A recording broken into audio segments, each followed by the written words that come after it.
What's up guys, and welcome back to Tech Rage. Today's a little bit of a different video. We've got a test bench here, so we're going to take a look at it, see what it's all about, and I'm going to explain to you guys why I've chosen this one over the Thermaltake P5 or the Primo Chill Wetbench. So this is a new addition to the channel, so in future hopefully we're going to get some benchmarking done, bit of testing and some reviews on things like graphics cards, motherboards, processors and so forth. So without further ado, let's get into it.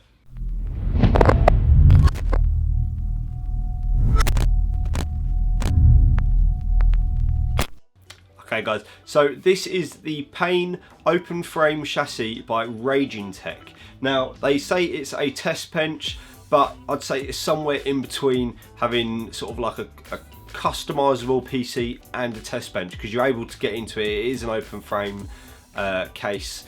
Let's take a closer look.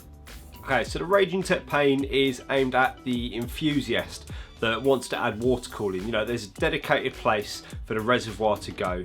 There's plenty of space to run all the cables, all the pipes and everything else. You do have to note though that this is for a custom loop and it's not for any all-in-one water cooling solution. So if you had an idea of buying an all-in-one solution and trying to put it into this case, it may not work. It won't fit, it won't reach. There's quite a bit of distance between where the reservoir needs to go and where the main board is and all your other components, so do keep that in mind when you are looking at purchasing.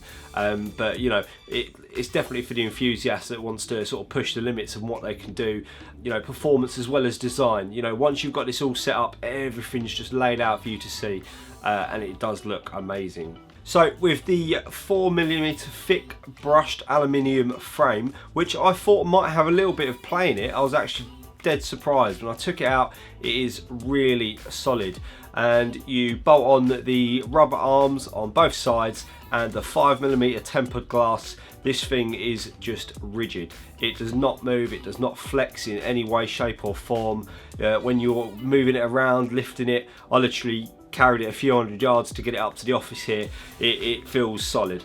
So this is what they're sort of trying to get across, is that it's been designed in Germany but built in Taiwan. So it's a German design, and we all know that German design is, you can't go wrong with German design. We all know this. Also, if you're intending to have it on the desk like I am, I've got quite a deep set desk here. So take into consideration that it is 586mm long. What you can do is stand it upright, and you can move the I/O ports to a different location so they're still out the front. So if you want it stood upright, you can do that as well. So it's kind of like a modular case as such, so it's up to you which way around you have it.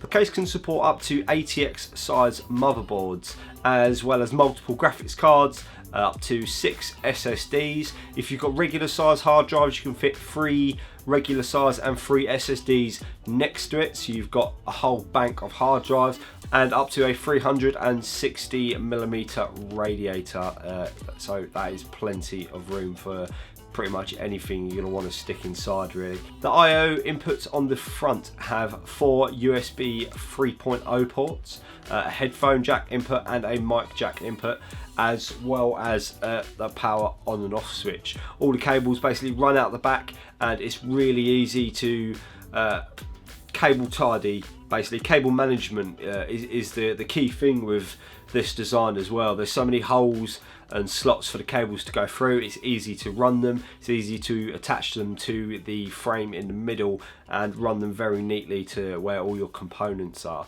And you do get some cable tidies where they can stick onto the side of the case and grip on, and they're easily sort of interchangeable, so you can undo them, take them back out and everything else. So you know, this really is a good solution for everyone.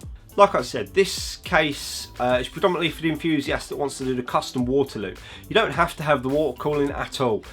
So you could put a fan cooler in there, that's absolutely fine, but do be aware that there is a height limit. There's a height limit of 140mm, so when you're going to purchase your fan or heatsink, whichever one you decide to go for, just take that into consideration. Just a note, as you can see, the glass on the side, the tempered glass, it's very dark, so you can't see through it very well, but it looks brilliant, it looks amazing. Obviously you want to see what's inside as well. So my only advice would be, once you've got your setup in there, you've got all your LED lights in there, yes, you'll definitely be able to see them through the glass, but it would be good to maybe put some LED strips just to light it up a little bit more inside, just to show off your whole setup there, and I think it would just look absolutely amazing and really set it off.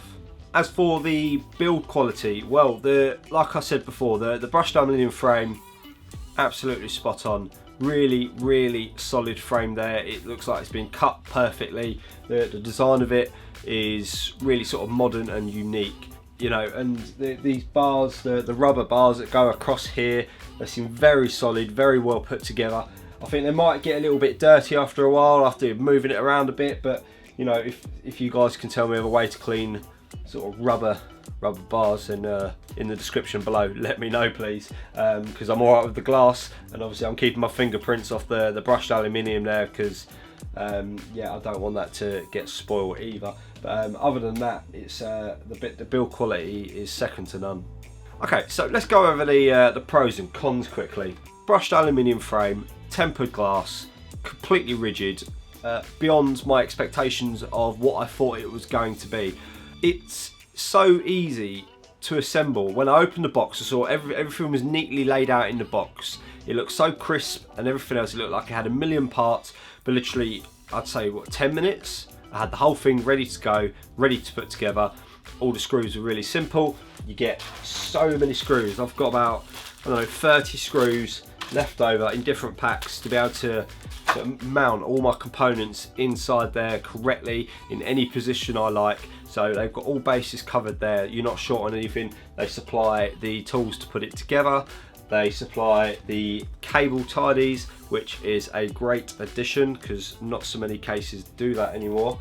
And yeah, overall the experience of unboxing, putting it together and having it as you see now was really straightforward. Another pro is the heaps of cable management room. There's plenty of places to run it, hide it, maneuver it through the frame from one side to the other. It's just very seamless. Someone's thought about it. Again, maybe going back to the point that it was designed in Germany, and this is what the Germans do well. So yeah, another star for them. Okay, so some of the cons would be, like I said, the rubber bars could get a little bit grubby or dirty over time. I guess I'll soon find out, but it's not too much of a hassle for me because the rest of it really does sort of take pride and place of the whole case.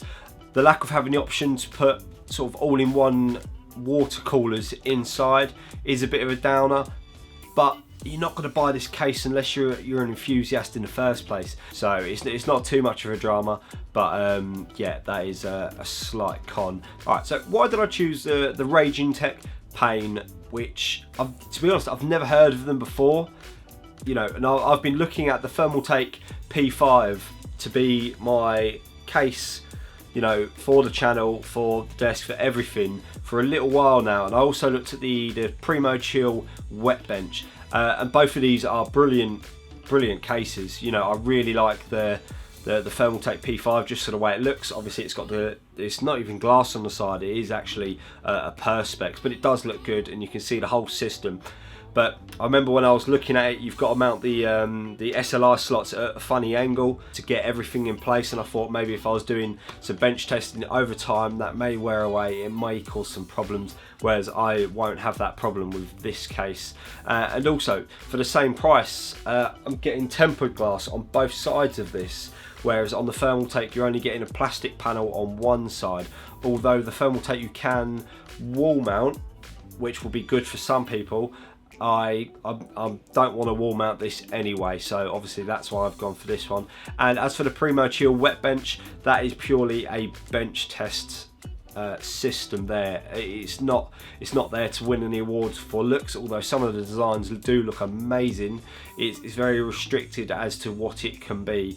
I can literally use this as a test bench case, or I can literally choose it as a performance PC to use on the channel or day-to-day playing games or anything else. So it sort of covers, it's the best of both worlds, and for the price it's on par with them. You know, they're all roughly around the same price. So UK price is £140 for the Raijintek, and I think the P5 is around the same, and so is the Wetbench from Primo Chill. So they're all roughly around the same price, but for this you get 2 panels of tempered glass, the brushed aluminium frame, and it's very unique.